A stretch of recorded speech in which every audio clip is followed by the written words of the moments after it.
¿Quiénes eran Fernando Farré y Claudia Schiffer? ¿Y por qué su matrimonio llegó a su fin?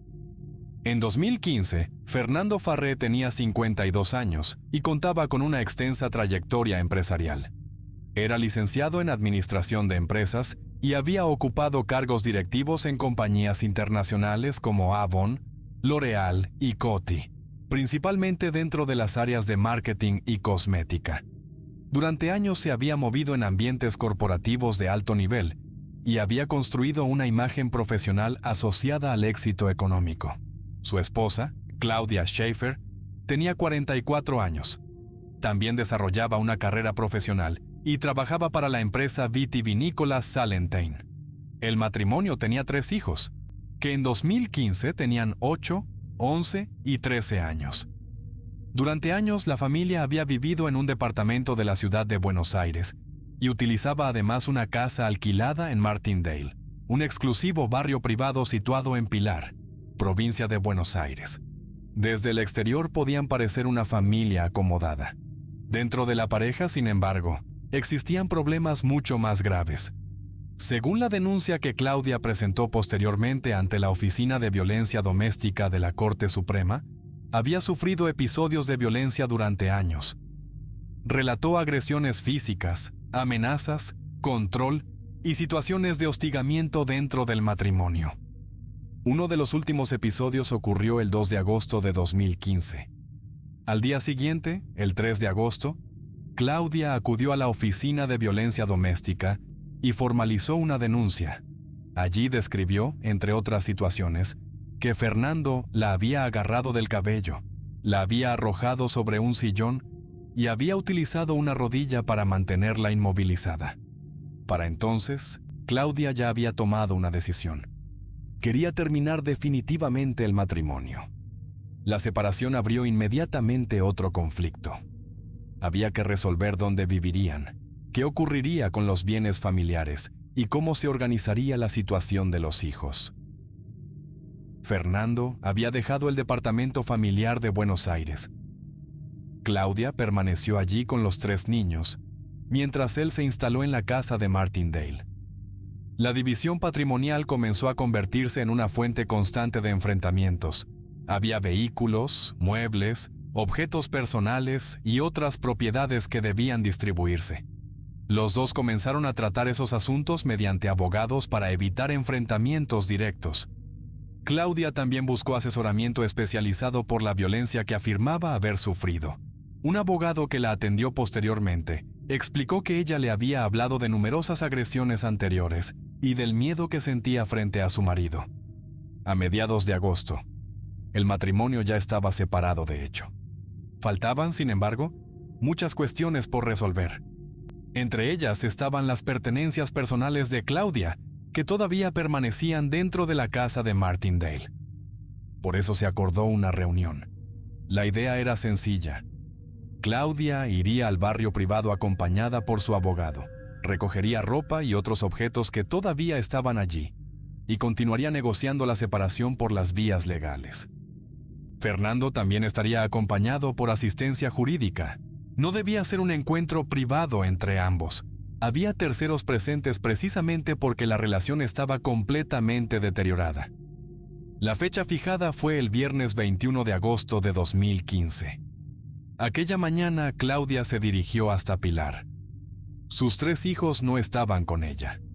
Cuando llegó a Martindale, llevaba consigo una maleta pequeña para guardar las pocas pertenencias que todavía quería retirar de aquella vivienda. Dentro de la casa estaban Fernando, su madre y los abogados. Lo que debía ser simplemente otro trámite dentro de un divorcio conflictivo duraría apenas unos minutos.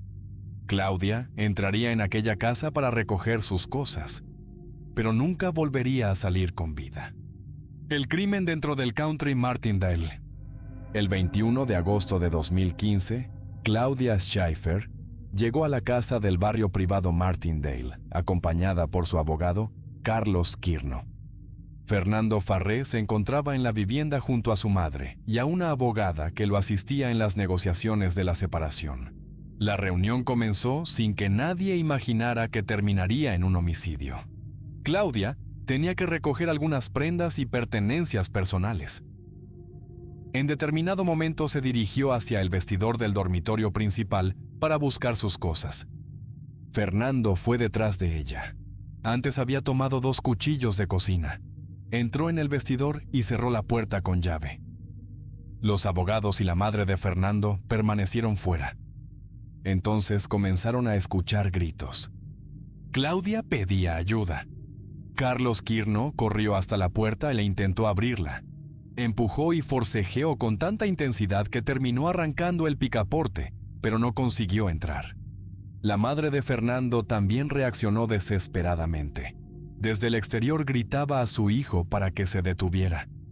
Como no podían abrir la puerta, las personas que estaban fuera buscaron otra forma de acceder al vestidor. Salieron hacia el jardín. Desde allí había una ventana que permitía observar parcialmente el interior. Intentaron romperla utilizando una silla. A través del vidrio pudieron ver parte de lo que estaba ocurriendo. Fernando había reducido a Claudia y se encontraba sobre ella. Según declaró posteriormente el abogado, desde el exterior, pudo observar el movimiento repetido del brazo de Fernando mientras atacaba a su esposa. En determinado momento, Farrell levantó la mirada hacia las personas que estaban intentando entrar. Las vio y después continuó. Claudia intentó defenderse. Forcejeó con su agresor e incluso consiguió golpearlo en el rostro, pero no logró escapar del vestidor. El ataque continuó hasta que quedó inmóvil. Una llamada al servicio de emergencias alertó a la policía. Los primeros agentes y miembros de seguridad llegaron rápidamente a la vivienda. Cuando consiguieron acceder a la escena, Claudia ya estaba muerta.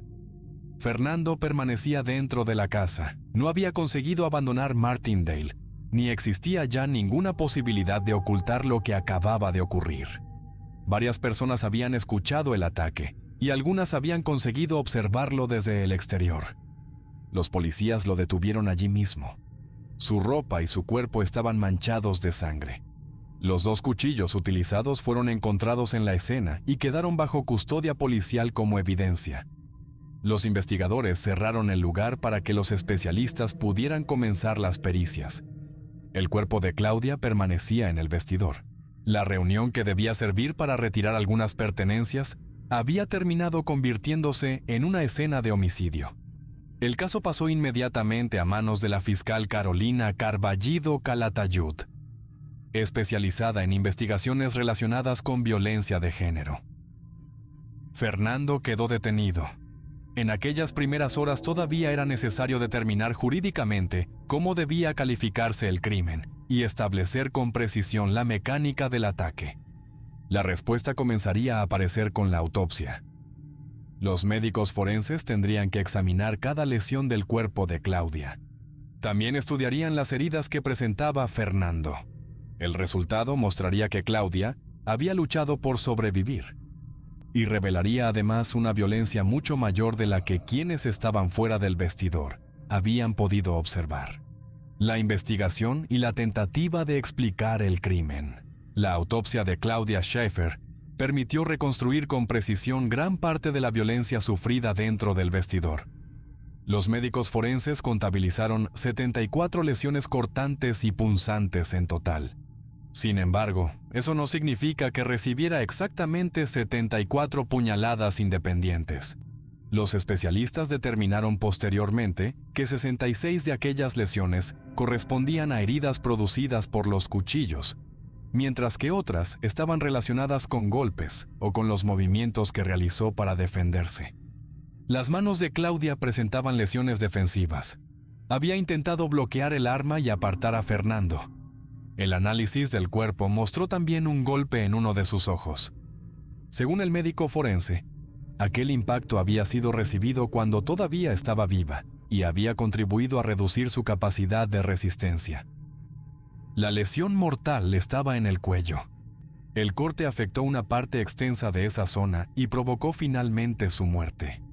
Los especialistas encontraron además heridas con escasos signos de vitalidad.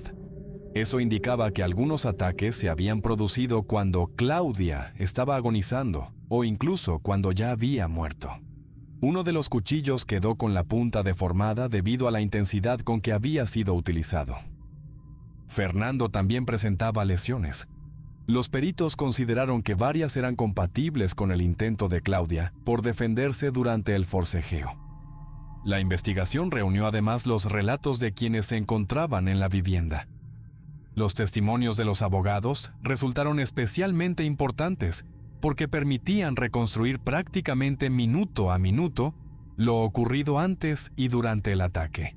La policía incorporó también fotografías de la escena, los cuchillos, rastros de sangre y otros elementos encontrados dentro del vestidor. No existía una verdadera duda sobre quién había causado la muerte. Por eso la discusión judicial comenzó a desplazarse hacia otra cuestión: ¿en qué estado mental se encontraba Fernando cuando atacó a Claudia? Poco después del homicidio, uno de sus primeros abogados habló públicamente de la posibilidad de una emoción violenta. Esa figura podía modificar radicalmente la pena. Si la defensa conseguía demostrar que Fernando había actuado bajo una alteración emocional jurídicamente relevante, podía intentar evitar la prisión perpetua. Posteriormente, la estrategia defensiva fue todavía más lejos. Comenzó a plantearse la posibilidad de que Farré hubiera sido inimputable, es decir, que en el momento del hecho no hubiera tenido capacidad para comprender la criminalidad de sus actos o dirigir sus acciones. Fernando fue sometido a evaluaciones psicológicas y psiquiátricas. Los especialistas oficiales llegaron a una conclusión que complicaba seriamente aquella estrategia. Según las pericias realizadas durante la investigación, no presentaba una insuficiencia de sus facultades, una alteración mental grave, ni un estado de inconsciencia que le hubiera impedido comprender lo que hacía. La defensa no aceptó esa interpretación. Contrató sus propios especialistas y preparó una lectura diferente sobre el funcionamiento psicológico de Fernando durante aquellos minutos. Mientras tanto, la Fiscalía reunió también antecedentes del conflicto matrimonial y documentación relacionada con el contexto previo al homicidio. Para los acusadores no se trataba de una reacción inexplicable producida en unos segundos. El crimen debía analizarse dentro de un contexto de violencia de género y control sobre la víctima. En septiembre de 2015, la justicia dictó la prisión preventiva de Farré. Permaneció detenido mientras la causa avanzaba. Casi 2 años después, el expediente estaba listo para llegar a juicio. La autoría estaba prácticamente fuera de discusión. La batalla se concentraría ahora en una cuestión decisiva: si Fernando debía responder plenamente por lo que había hecho, o si, como afirmaba su defensa, su estado psicológico podía modificar su responsabilidad. 12 ciudadanos tendrían que decidirlo. El juicio y la prisión perpetua. El juicio contra Fernando Farré comenzó el 29 de mayo de 2017 en los tribunales de San Isidro, provincia de Buenos Aires. El proceso se realizó mediante juicio por jurados. 12 ciudadanos fueron seleccionados para decidir si Farré era penalmente responsable por la muerte de Claudia Schiffer. El juez encargado de dirigir el debate era Esteban Andrejín, del Tribunal Oral en lo Criminal número 2 de San Isidro. La acusación estuvo encabezada por las fiscales Carolina Carballido Calatayud y Laura Siseskind, ambas especializadas en violencia de género. La fiscalía sostuvo que el hecho constituía un homicidio doblemente agravado. La primera agravante era el vínculo matrimonial entre víctima y acusado. La segunda era que Claudia había sido asesinada por un hombre dentro de un contexto de violencia de género, lo que jurídicamente configuraba un femicidio. La defensa planteó 2 posibilidades diferentes. Una era la inimputabilidad. La otra, subsidiariamente, era la emoción violenta. Los especialistas contratados por la defensa sostuvieron ante el jurado que Fernando había entrado en una especie de estado de desconexión emocional durante el homicidio. Uno de los psiquiatras habló de un trance hipnótico de anestesia emocional y defendió que el acusado no habría comprendido plenamente lo que estaba haciendo. Los peritos oficiales llegaron a una conclusión diferente. Para ellos, Farré conservaba la capacidad de comprender sus acciones. Un médico forense explicó además que la mecánica del ataque demostraba control. Claudia había sido inmovilizada y atacada de manera continuada, y no existían elementos médicos suficientes para considerar que Fernando hubiera perdido contacto con la realidad. El jurado escuchó también a quienes habían presenciado los momentos del crimen. Se expusieron los antecedentes familiares, las pruebas científicas y los resultados de las evaluaciones psicológicas. Fernando decidió no declarar durante el debate. Después de 6 jornadas, llegaron los alegatos finales. La fiscalía pidió que fuera considerado plenamente responsable. La defensa insistió en que no debía aplicarse la pena máxima. El 6 de junio de 2017, los 12 jurados pasaron a deliberar. Necesitaron aproximadamente 2 horas. Cuando regresaron a la sala, el presidente del jurado comunicó la decisión: culpable. El veredicto fue unánime. Fernando Farré fue considerado responsable del homicidio doblemente agravado por el vínculo y por mediar violencia de género contra Claudia Schiffer. La calificación no dejaba margen para imponer una pena menor. El Código Penal argentino establecía prisión perpetua. El Tribunal Oral en lo Criminal número 2 de San Isidro impuso entonces esa condena. También se dispusieron consecuencias relacionadas con la responsabilidad parental y la administración de determinados bienes. La defensa recurrió la decisión. En 2018, el Tribunal de Casación Penal de la provincia de Buenos Aires confirmó la condena. El proceso continuó todavía durante algunos años hasta que la sentencia adquirió definitivamente firmeza el 11 de febrero de 2022. Por las reglas aplicables a su condena, Farré deberá cumplir 35 años de prisión antes de poder solicitar la libertad condicional. Ese plazo se cumple en 2050. La solicitud, además, no significará una liberación automática. Cualquier eventual salida deberá ser evaluada judicialmente. Así terminó el proceso por uno de los femicidios más conocidos de Argentina.